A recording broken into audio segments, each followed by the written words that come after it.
beberapa pertanyaan dari penonton Ngaji Cerdas dan beberapa sahabat yang lain dan reaction daripada konten kreator teman-teman kita dari channel-channel. Oh, videonya situ suka di reaction ya? Iya. Video Kodori juga. Oh gitu ya. berarti kalau Mang Asep nggak bikin video, saya nggak bikin video, mereka nggak ada bahan dong buat reaction. Nggak ada bahan dan nggak ada murtadi masalahnya. Oh gitu ya. Berarti dapat makan dari kita juga berarti. Mungkin saya nggak ngomong gitu ya. rahmatan lil alamin. Rahmatan lil alamin. Benar. Rahmatan lil alamin untuk semua alam. Iya benar. Termasuk. Jadi kita ngasih makan mereka lah ya. Iya. Kalau nggak ada kita berarti mereka nggak makan gitu ya. Jadi kemarin Ngaji Cerdas sempat kena strike, kena ban sementara oleh YouTube. Kenapa? Itu sebenarnya bukan kabar gembira bagi mereka, tapi kabar sedih. Oh, karena mereka nggak bisa ngambil video ini buat di reaction. Betul. Betul. Sebenarnya kan simple kok ya. Iya. Kita tuh data aja. Iya. Pak Dondi menghadirkan orang-orang yang bersadar, ya, atau mualaf gitu ya. Adu data aja mereka menghadirkan murtadin itu selesai. Gitu. Iya. Cuma ya jangan yang ceritanya kayak dia Yusuf Manubulu. Iya, yang dia ngaku tentang juara MTek. Pas baca dia potong. Enggak, ada yang suruh baca disuruh baca Al-Fatihah terus dia bacanya apa gitu ya? Ada yang gitu ya? Iya. Kayaknya ada. Jelas pernah tuh bikin. Gitu ya? Repotan. Ya gitu ya. Adanya kita ya jujur-jujuran aja. Oke. Gitu ya.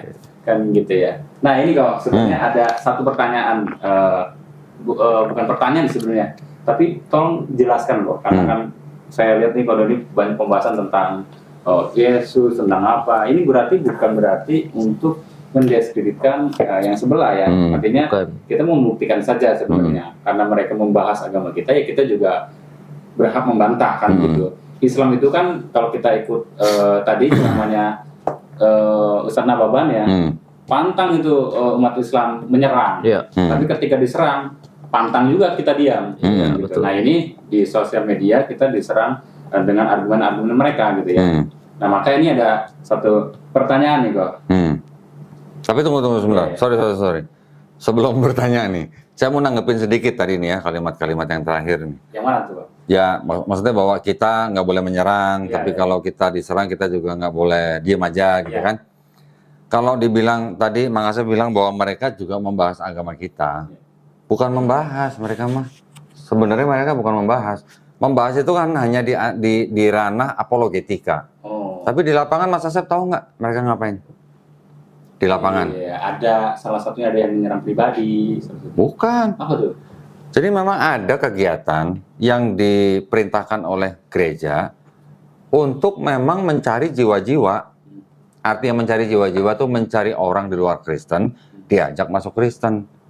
Yang melakukan siapa? Misionaris. Oh, saya baru tahu tuh malah. Lah, malah baru tahu. Nggak pernah gereja ya dia? Nggak pernah ke gereja. Yang ke gereja kan sampean berdua. Lah kan bener, kalau ngomong bener kan dia nggak pernah gereja kan? Bener dong ya. Jadi gereja tuh punya misi ya Mas Asep ya. Misinya itu adalah mencari jiwa atau menjala jiwa istilahnya. Di Bible juga ada istilah seperti itu. Mereka menjalankan yang disebut dengan perintah. Perintah apa? Perintah agung. Dari siapa? Dianggap dari Yesus. Perintah agungnya apa? Di Matius 28:19. Katanya gini, karena itu pergilah, jadikanlah semua bangsa muridku. Baptislah mereka dalam nama Bapa dan Putra dan Roh Kudus. Itu ayat itu di Matius 28:19 dianggap sebagai perintah agung atau amanat agung. Maka itu orang Kristen itu melakukan misi mencari jiwa-jiwa atau orang-orang non-Kristen diajak masuk ke dalam Kristen. Itu yang disebut dengan istilah kristenisasi. Dan itu dilakukan di mana-mana. Mau di daerah pegunungan, mau di daerah terpencil, mau di pasar, di kota besar. Itu dilakukan. Pernah ngeliat video yang ada evangelis yang teriak-teriak di parkiran PGC? Yang di Tanah Abang kan? Bukan dari Tanah Abang juga ada. Tanah Abang juga ada. PGC juga. Nah itu ngapain coba? Kan kayak orang nggak ada gawe, siang-siang teriak-teriak di parkiran, ngajak orang bertobat masuk agama dia gitu. Itulah kegiatan itu yang dianggap memenuhi perintah amanat agung yang di Matius 28:19 itu. Padahal ayat palsu itu ya. Ups. Kok ups? Ada kok di sini. Itu walaupun beda kan sektenya ya, maksudnya ada saksi Yehova, terus Katolik, Kristen itu sama semua. Sama, di Bible-nya mereka Bible-nya sama, sama. ayat itu ada. Mau di Katolik ada, di Protestan ada, di Saksi Yehova ada. Malah kalau Saksi Yehova tuh lebih militan lagi. Door to door gitu ya. Sampai door to door. Dan mereka nggak dibayar sama gereja. Pakai uang sendiri. Saking militannya gitu. Nah, jadi menanggapi kalimat tadi dari Bang Asep, bukan kita kepo ngurusin agama orang lain, bukan. Tetapi tujuan daripada kristologi yang kita pelajarin itu adalah tujuannya untuk membentengi akidah umat Islam. Membentengi diri kita sendiri, membentengi keluarga kita, membentengi saudara kita, membentengi teman dan umat Islam pada umumnya. Itu tujuannya kita belajar kristologi, Mas. Nah, itu juga yang sering dilontarkan oleh mereka kan. Kalau sudah mualaf, sudahlah nggak usah jelek-jelekin agamanya yang dulu, sudahlah nggak usah bahas agamanya yang dulu. Belum move on gitu kan. Belum move on gitu kan.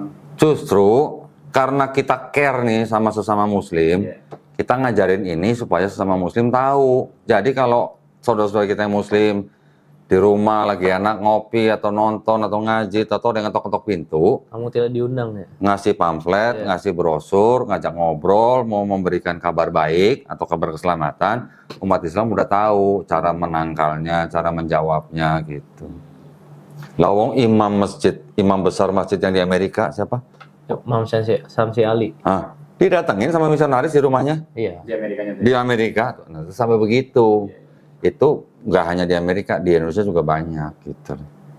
Dan di channel Pak Doni sendiri juga banyak yang bahas-bahas tentang kristologi dan sebagainya gitu ya. Nah, makanya di channel saya bahas, bukan saya kepo membahas agama orang lain. Yang saya bahas ini saya tunjukin bahwa ini teksnya begini loh, ini sejarahnya begini loh, ini otentik apa enggak loh, ini ada footnote begini loh gitu. Supaya umat Islam tahu gitu. Sekarang kalau masalah gini, Mas. Masalah orang mau masuk Islam atau orang mau masuk Kristen, itu urusan biasa. Kita nggak ngurusin orang yang mau keluar dari Islam, kita nggak ngurusin. Ya, beneran. Ini perkataan saya juga mengikuti perkataan ulama yang lain.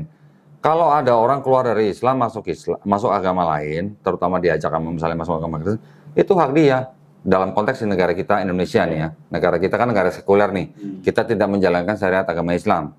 Kalau di negara Islam yang menjalankan syariat agama Islam, orang yang murtad memang melalui proses. Ada proses segala macam nanti sampai hakim memutuskan di pengadilan gitu. Bahkan dikata nanti kalau kita sering dengar bahwa di Islam orang murtad harus dibunuh gitu. Nanti dulu dibunuhnya di mana dan harus bagaimana gitu. Itu ada prosesnya, nggak semua negara. Bahkan di negara yang menjalankan syariat Islam pun belum tentu orang yang keluar Islam itu langsung dibunuh. Ada prosesnya. Oke, Mas. Monggo lanjut. Ya. Nah, ini pertanyaan utama sebenarnya. Nanti kalau bisa dijelaskan ada turunannya, boleh kok. Supaya ini juga menjadi edukasi buat tadi ya, Pak Doni. Supaya kita semuanya umat Islam, bahkan yang mungkin yang dari lahir dan kita nggak punya sakofanya, punya ilmunya, ini terserahkan oleh Pak Doni dan Bang Coki gitu ya. Ya. Sebagaimana tadi dibilang di anekdotan ke saya, nggak pernah ke gereja ya, nggak pernah. Soalnya saya kan muslim dari lahir. Ya siapa tahu ya muslim dari lahir kerjanya di gereja kan berarti kan sering ke gereja kan? Iya, betul. Siapa tahu. Kita nggak tahu. Kita nggak tahu. Jadi ini kok, ini mudah-mudahan ini menjadi edukasi ya. Kita nggak mendiskreditkan tadi udah diulang oleh Rodi. Yes, itu betul nggak sih tidak menyatakan dirinya Tuhan, Pak? Siapa? Yesus. Tidak menyatakan dirinya Tuhan. Iya. Kita butuh data valid dari Pak. Kalau saya lihat nih di studio Pak Doni ini ada Alkitab, ada buku apa nih, The Five Gospel segala macam. Banyak. Saya kayaknya pas nanya ke Pak Doni gitu loh. Gitu loh. Gini, sebelum dijawab mungkin kita juga harus kasih disclaimer dulu ya. Disclaimernya gini. Orang di dalam negara Indonesia nih, negara Kesatuan Republik Indonesia, kan Kesatuan Republik Indonesia ini kan mengakui 6 agama yang resmi kan. Jadi orang mau mengakui Tuhannya siapa, dengan cara memandang bagaimana, itu kan haknya dia. Setiap warga negara dilindungi hak untuk memeluk dan menjalankan agama dan kepercayaannya masing-masing. Oke, ini saya cuma kasih disclaimer. Jadi siapapun mau percaya Yesus Tuhan, itu hak dia loh, dia berhak loh. Kita nggak boleh menghalangi hak orang untuk mempercayai Yesus Tuhan di agama Nasrani ya, Protestan atau Katolik. Itu hak yang dilindungi oleh negara. Tetapi kalau bicara di dalam dialog, dialog lintas iman atau dialog lintas agama. Yang kita harus bicarakan juga kita tidak boleh menafsirkan agama orang lain, menafsirkan kitab suci orang lain, nggak boleh. Dalam arti begini, di teksnya kitab suci Kristen misalnya, memang tidak pernah tertulis Yesus mengatakan aku adalah Tuhan sembahlah aku gitu, tidak ada. Itu teksnya nggak ada, oke? Teksnya nggak ada. Tapi menurut yang mempercayai Yesus Tuhan, mereka mempercayai bahwa banyak ayat-ayat di dalam Bible yang sama yang mengindikasikan bahwa Yesus adalah Tuhan gitu. Itu pertama. Yang kedua juga masalah penerjemahan. Masalah penerjemahan itu juga bisa menjadi isu kalau penerjemahannya ternyata hanya cocok dengan mereka atau hanya mengikuti kaidah bahasa mereka gitu. Kaidah bahasa mereka itu artinya dalam arti mengikuti teologi mereka gitu. Kalau mengikuti kaidah bahasa Indonesia misalnya, atau kaidah bahasa teks aslinya misalnya Yunani atau Ibrani atau bahasa Arab misalnya, itu nanti ada bisa beda pengertian antara orang yang percaya dan orang yang tidak percaya. Contoh misalnya, kalau Mang Asep kata Tuhan, Tuhan ya, T-U-A-N, sama kata Tuhan, T-U-H-A-N, menurut Mang Asep itu artinya sama atau beda? Kalau menurut saya beda. Beda. Bedanya apa? Kalau Tuhan itu kan yang bos kita, majikan kita. Tuhan. Tuhan. Ya. Kalau Tuhan ya yang disembah. Sesembahan. Oke. Kalau bedanya Tuhan sama Allah, apa bedanya? Ya, Tahu nggak? bagi saya sama Tuhan, sama-sama yang disembah. Iya. Tapi kalau Tuhan dan Allah, Allah adalah Tuhan. Tapi Tuhan kan belum tentu Allah. Ya betul. Betul. Ya. Sekarang kalau Tuhan itu nama atau bukan? Nama ya? Bukan. Bukan dong. Bukan. Tuhan. Itu kan jabatan, Iya. gelar, Ya, Sebutan. gelar. sebutan. Allah itu adalah nama daripada Rob kita. Ya. Di Qurannya ada. Ya, jadi bedanya Tuhan sama Allah, kalau untuk orang Islam beda. Tuhan adalah sebutan, sebutan umum General name. atau gelar atau title. Kalau tulisan Allah atau kita baca Allah itu adalah nama daripada Tuhan kita dalam bahasa Arab gitu. Ya, ya. Itu bedanya. Nah, kalau tadi Mang Asep bertanya, ada nggak Yesus mengatakan bahwa dia Tuhan? Tadi saya bilang, di dalam teks kitab bahasa orang Kristen tidak ada kata Yesus berkata, aku adalah Tuhan, sembahlah aku, nggak ada. Tapi kan tadi saya bilang, menurut mereka yang percaya Yesus adalah Tuhan, mereka mengatakan bahwa banyak ayat-ayat lain di dalam Bible yang sama yang mengatakan bahwa Yesus adalah Tuhan gitu. Nanti kalau mau dibahas satu-satu bisa. Ya, mungkin yang lebih detail di channel Pak Doli nanti ya. Nggak, di sini juga nggak apa-apa, ini nggak terlalu lama kok. Ya. Ini kan artinya masih umum lah. Ya. Kayak Coki juga bisa ngejelasin. Wes. Enggak, karena ayat-ayat ini umum, yang umum dipakai di dalam hal dialog lintas agama. Ya. Ya, contoh misalnya, ayat-ayat di dalam Bible yang dianggap sebagai indikasi ya bahwa Yesus adalah Tuhan, itu yang paling kelihatan adalah di Yohanes 1 ayat 1. Ya, Yohanes 1 ayat 1. Ya kan? Ya. Pada mulanya adalah firman, yang mereka anggap firman itu adalah Yesus. Firman itu bersama-sama dengan Allah, dan firman itu adalah Allah. Jadi karena firman itu Yesus, firman itu adalah Allah, mereka menganggap Yesus adalah Allah. Itu salah satu ayat yang paling sering dipakai, yang mana untuk mereka itu adalah bukti bahwa Yesus adalah Tuhan. Oke? Di situ kan firman Allah. Firman adalah Allah. Terlepas daripada penerjemahan yang mungkin menurut sebagian orang seperti buat kita nih kurang tepat karena urutan dan segala macam. Kan ini kan dari bahasa Yunani ke bahasa Indonesia kan.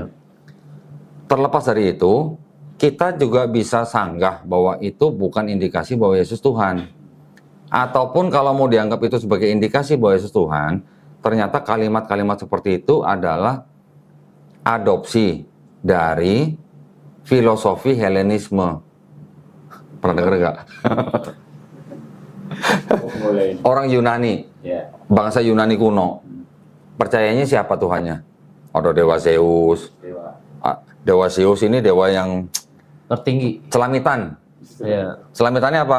Menghamili perempuan ini punya anak Perseus, menghamili perempuan ini punya anak Hercules, menghamili perempuan ini. Jadi banyak anaknya di mana-mana dari perempuan yang beda-beda gitu. Dewanya adalah dewa Zeus yang dianggap dewa paling tinggi.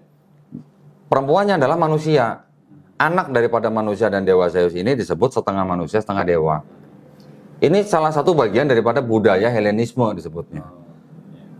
Salah satu nama dewa mereka juga namanya Helen ya kalau nggak salah ya. Helen ya. Gitu. Jadi itu disebut sebagai budaya Helenisme ya, yang tumbuh subur kira-kira beberapa abad sebelum tahun Masehi. Sebelum masanya Yesus berarti. Sebelum ada Yesus gitu loh. Setelah ada Yesus juga masih subur Ya. filosofi itu gitu. Nah, yang ngomong siapa? Kalau itu ayat tadi itu disebut sebagai Helenisme filosofi. Yang ngomong Bible ternyata, bukan kita. Ada ya berarti? Ada. Detail itu. Nah, bro ya. Ada buktinya. Jadi Nih. biar nggak disangkain asumsi aja. Iya, saya nggak mau ngomong asal ngomong tanpa data. Saya baca di sini. Ini New American Bible. Nah, ini Bible-nya namanya New American Bible. Bible ini Bible versi untuk Amerika. orang Kristen di Amerika. Ada. Tapi layout tata letaknya itu kalau di Indonesia sama nggak? Sama. Oh, sama. Sama. Apa namanya? Jumlah pasalnya sama, jumlah ayatnya sama. Dan ini adalah Bible-nya orang, kalau nggak salah orang Katolik nih. Apa yang membedakannya? Nah, gini. Yang membedakannya, kalau ini kan terjemahan ya. Jadi kalau namanya terjemahan itu adalah pilihan kata-kata daripada si penerjemah. Enggak, Pak? Ya, penerjemahan kan pilihan kata-kata dari si penerjemah. Tapi ini juga bisa disebut sebagai versi sendiri gitu. Versi sendiri maksudnya Katolik mempunyai 73 kitab. Kalau kita Quran mempunyai 114 surah. Ya. Surah ya, 114. Di mana-mana Quran semuanya jumlah surahnya sama 114. Tapi kalau di kekristenan, Katolik mempunyai 73 surah, istilahnya surah. Protestan punya 66. Beda 7. Ortodoks, ini ortodoks nih. 88 ya. Ini ortodoks nih. Ya. Ortodoks 78. 78. Ini ada lagi Ethiopia. Ethiopia 81 surah. Lebih banyak. Lebih banyak. Beda-beda. Jadi ada beberapa jumlah surah yang di Katolik diakuin, di Protestan tidak diakuin, ternyata di Ortodoks malah tambah diakuin lagi lebih banyak, di Ethiopia lebih banyak lagi gitu. Nah, jadi kalau di kekristenan dalam Bible itu bisa versi banyak, versinya dalam arti beda jumlah kitabnya. Ya. Ya. Otomatis kan kalau jumlah kitabnya aja berbeda, berarti jumlah ayatnya juga berbeda kan.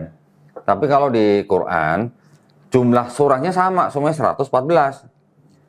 Jumlah ayatnya sama nggak? Sama sebenarnya, cuman sistem penomorannya yang berbeda. Misalnya yang Mushaf Hafs, dia menggunakan sistem penomoran ayat itu, misalnya kalau kalimat basmalah diberi nomor. Nanti ada Mushaf Wares, misalnya ada yang tidak diberi nomor. Jadi hanya masalah sistem penomoran, tapi jumlah ayatnya sama, jumlah suratnya sama, 114 surah gitu. Iya. Itu kalau Katolik beda.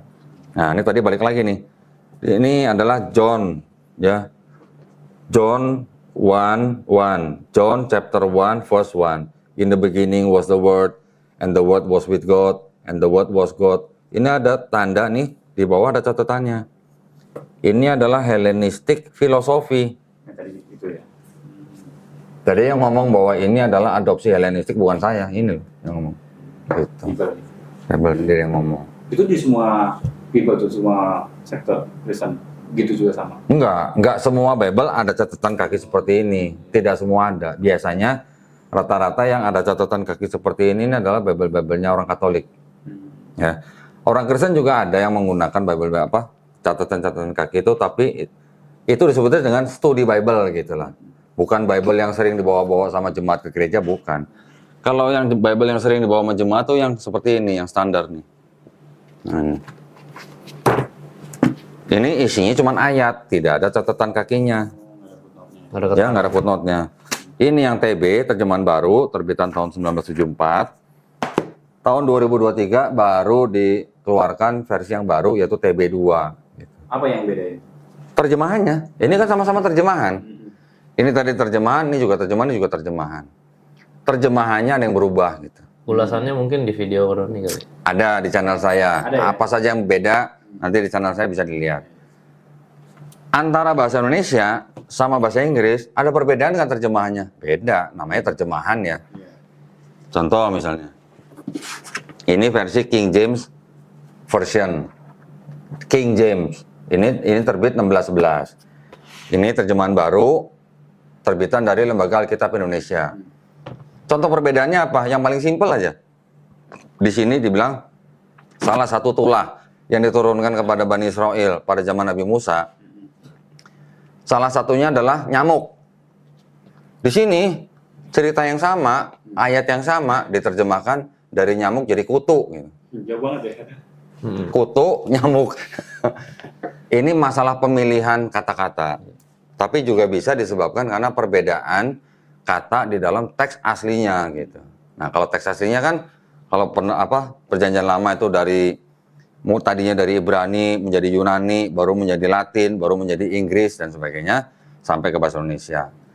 Nah, itu juga nanti ada bedanya. Yang Ibrani tadinya ada yang Tanak, terus kemudian yang dari versi awalnya Tanak, nanti ada versi Ibrani juga, tapi yang versi belakangan disebut versi Ibrani yang Masoretik. Bedanya apa? Yang awal dulu belum ada harkat atau nikut bilangnya, tanda baca.